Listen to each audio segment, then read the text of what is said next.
JSSC CGL का विवाद थमने का नाम नहीं ले रहा। बता दें कि आज यानी 16 दिसंबर से 20 दिसंबर तक जो अभ्यर्थी सफल हुए हैं उनके डॉक्यूमेंट का वेरिफिकेशन हो रहा है। वहीं दूसरी तरफ जिस बात की आशंका व्यक्त की जा रही है कि छात्रों का एक गुट जिसे कुछ राजनीतिक दलों का भी समर्थन मिला है उनके द्वारा विरोध प्रदर्शन किया जाएगा, और हुआ भी कुछ ऐसा ही।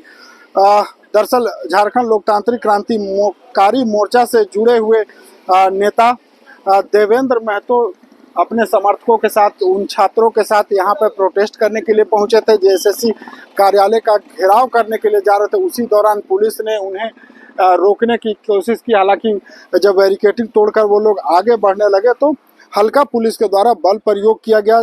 जेएलकेएम के नेता देवेंद्र महतो को हिरासत में ले लिया गया है। बता दें कि लगातार जो अभ्यर्थी हैं उनके द्वारा ये आरोप लगाया जा रहा है कि जो परीक्षा हुई थी 21 और 22 सितंबर को उसमें भारी अनियमितता हुई है। 21 सितंबर को जो परीक्षा हुई थी उसमें महज 82 अभ्यर्थी ही सफल हुए हैं, जबकि 22 सितंबर की परीक्षा में से 2100 से ज़्यादा यानी 2145 की जो संख्या बताई जा रही उतने अभ्यर्थी सफल हुए। तो ये कैसे संभव हो सकता है कि एक ही जो परीक्षा है उसकी दो अलग अलग तिथियों पर एग्जाम ली जाती है और एक दिन महज 82 की संख्या में यानी 82 की संख्या में अभ्यर्थी सफल होते हैं, जबकि दूसरे दिन लगभग 2100 से ज़्यादा अभ्यर्थी सफल हो जाते हैं। तो इस पूरी परीक्षा की प्रक्रिया पर अनियमितता का आरोप लगाया जा रहा है। ये भी कहा जा रहा है कि बाहरी छात्रों को इस पूरी परीक्षा के दौरान उन्हें एक तरह से लाभ पहुंचाया गया। हालांकि छात्रों की जो पहले से जो उनके द्वारा ये कहा गया था कि विरोध प्रदर्शन होगा उसे लेकर के निषेधाज्ञा लागू की गई थी।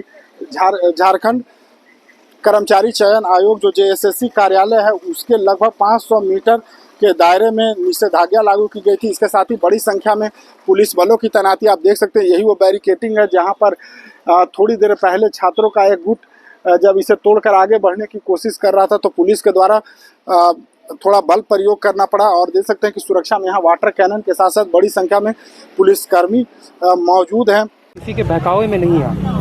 आपको अगर कोई भी दिक्कत है, कोई भी जैसे परीक्षा से संबंधित कोई भी चीज़ें हैं तो आप उसको राइट प्लेटफॉर्म पे पुटअप कीजिए। आप अननेसेसरी अगर शांति व्यवस्था को भंग करेंगे तो कहीं ना कहीं हमें कानूनी प्रक्रिया करनी होगी, हमें आप पे केस भी करना होगा, आप पे मुकदमा चलेगा और कहीं ना कहीं आपका जीवन उससे खराब होगा। तो इसीलिए मैं छात्रों से अनुरोध करता हूँ कि आप विरोध का मार्ग छोड़ के आप अपने राइट प्लेटफॉर्म न्यायालय जाएँ, सीबीआई जांच है, पुलिस है, बहुत सारी संस्था हैं जहाँ आप अपनी बातों को रख सकते हैं और वहाँ आपकी बातों को सुना जाएगा। बता दें कि यह परीक्षा लगातार विवादों के घेरे में आती रही है। पहले भी पेपर लीक की शिकायत होने के बाद इसे रद्द किया गया था। इसके बाद 21 और 22 सितंबर 2024 को 2 दिनों तक इसे परीक्षा को कंडक्ट कराया गया था। राज्य के 823 सेंटर पर लगभग 3 लाख से ज़्यादा परीक्षार्थियों के द्वारा परीक्षा में शामिल हुआ गया था, जिसके बाद उस दौरान परीक्षा को पूरी तरीके से जिस दौरान परीक्षा चल रही थी इंटरनेट को बैन रखा गया था। यानी 21 और 22 सितंबर को इंटरनेट बैन कर परीक्षा ली गई थी और अब 16 से 20 दिसंबर के बीच जो कॉमन मेरिट लिस्ट से शॉर्ट लिस्ट अभ्यर्थी हैं उनके डॉक्यूमेंट का वेरिफिकेशन चल रहा है। एक तरफ डॉक्यूमेंट का वेरिफिकेशन चल रहा है, दूसरी तरफ छात्रों के द्वारा इस पूरी परीक्षा की प्रक्रिया पर सवाल खड़े किया जा रहा है। ये कहा जा रहा है कि परीक्षा में धांधली हुई है, अनियमितता हुई है और इसे रद्द करना चाहिए।